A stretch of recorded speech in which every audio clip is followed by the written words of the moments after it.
Okay, the ham I bought the other day, 79 cents a pound. It was a beauty. It was an absolute beauty.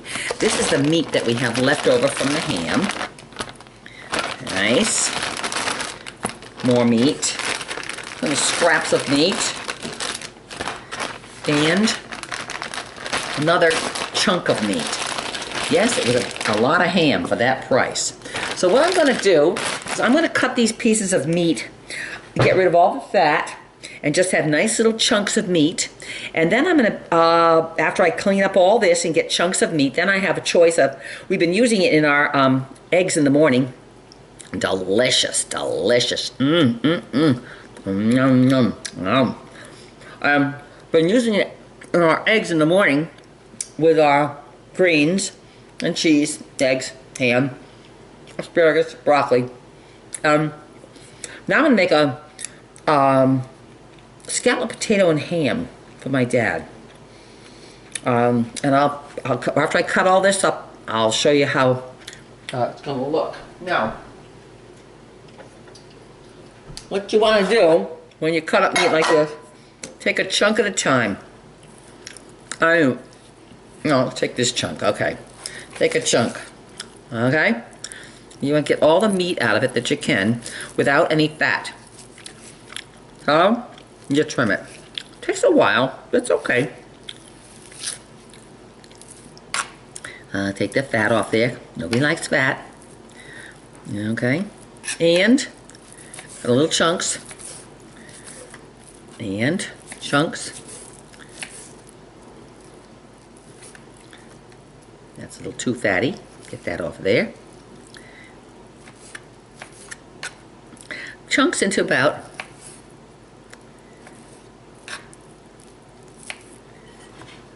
this size. See? Perfect for a scalloped potato. Take all my ham like this. Nice. I'll put it in a plate. And when I have it all done, I'll come back. Okay, here's my ham all trimmed up, ready to go into either omelets in the morning or scalloped potato and ham or grinding up the ham salad, whatever I want. And here are my scraps from what you just saw.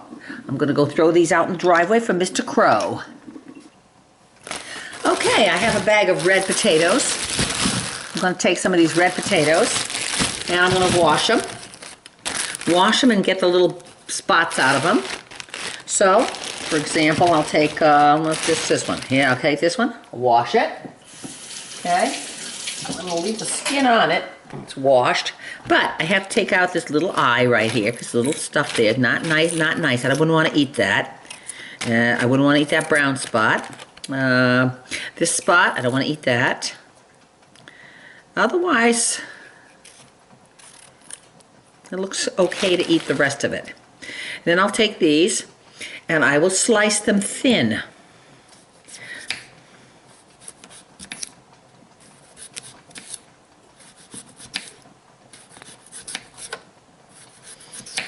Leaving the skins on for the scalloped potato and ham.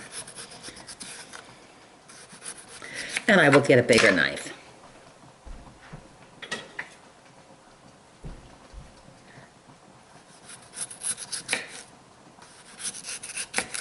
And these are new potatoes. They feel like new potatoes because they're still crunchy and hard. Old potatoes cook faster, new potatoes cook a little longer. So, get down to this. I like to use my hands anyway. Okay.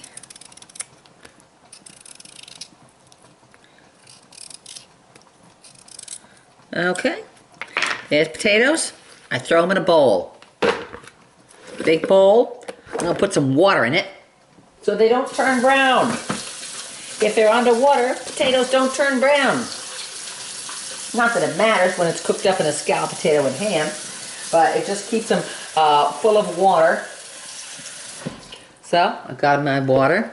And I'll do the next to the rest of the potatoes and have a big bunch of potatoes. I'll probably do about 3 pounds.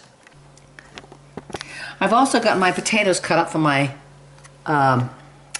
scalloped potatoes. And now I'm going to cut up some onions in small.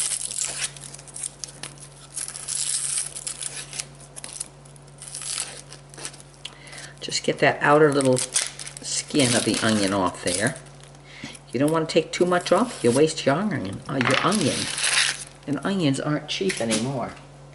Okay, so my knife.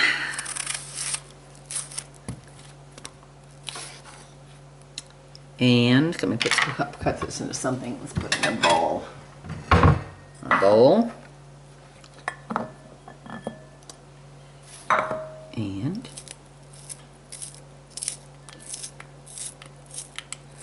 diced onions. Little pieces. Okay, now I'm going to start throwing together my scalloped potatoes and ham. I got my potatoes here, which I'm going to drain the water out of. Drain all that water out. Kept them nice and white, the potatoes. Okay. Water is drained from the potatoes. Got the ham, got flour, salt and pepper, my onion, and butter. That's all you need for scalloped potato and ham. Okay, first of all, I better spray my pan so it doesn't stick. So, I spray my casserole dish with, you ought to make those a little better grip. Hard to hang on to that thing. All right, sprayed. Put a layer of potatoes on the bottom.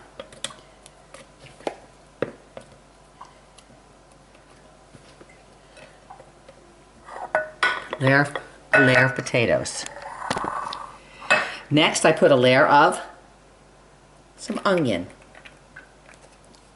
And a layer of ham. This is how my mother used to do it. And everyone loved scalloped potato and ham. Loved it. So far there's the ham, onion, potatoes. Then we put some, to thicken it, in between each layer, we put some flour. I don't know how, but not just a little bit, just a dusting of it. Just a dusting of it. And then you dot it with butter. We'll get another pound of butter out of the freezer. And we dot it with butter.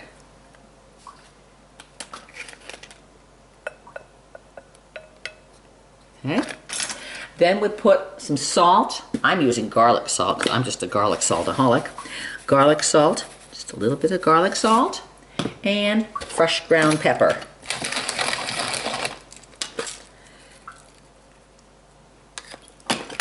And there is layer one of scalloped potatoes. Now we do the next layer. Do the same thing. Put the potatoes down there.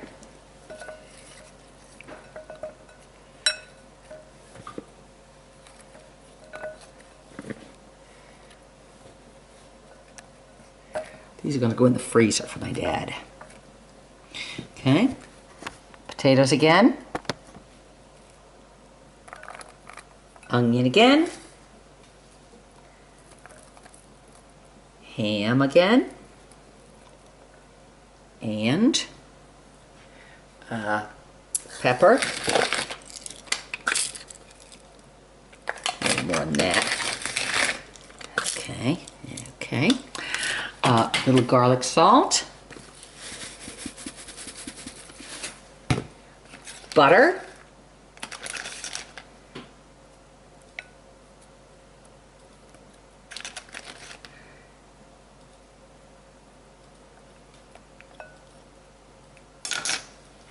And flour to thicken. What we do is we pour milk, or half and half. Second layer. Do the same thing. Third, I'm going to pour enough, half and half, onto the side of it. Brand new container of half and half. Wonderful. And there we go. And I'm going to pour it onto the side of it until I can see it coming up. It's quite a bit of milk, or half and half.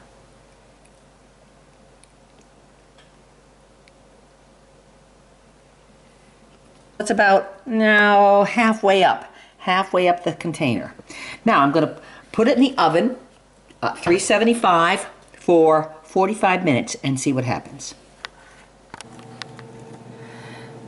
Okay, I just made 3 of these scalloped potatoes, and they're ready to go in the oven, 375, and I still have that much ham left over, an onion left over, and a little flour left over, but the potatoes are all gone. I use them till the potatoes, and I top this off with the potatoes and put some more butter, and they're halfway filled with half and half, as you can see, because the flour is going to make the half and half thicken.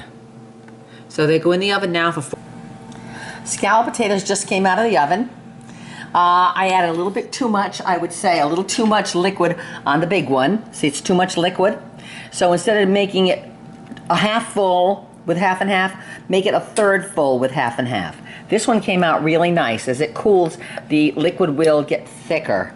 And that one's a very nice one, because the, beautiful. It was in for 1 hour, and not 45 minutes, 1 hour, all of them.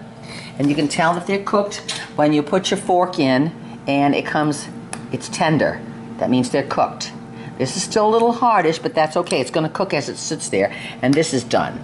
These are dead nice and tender, these 2 little ones.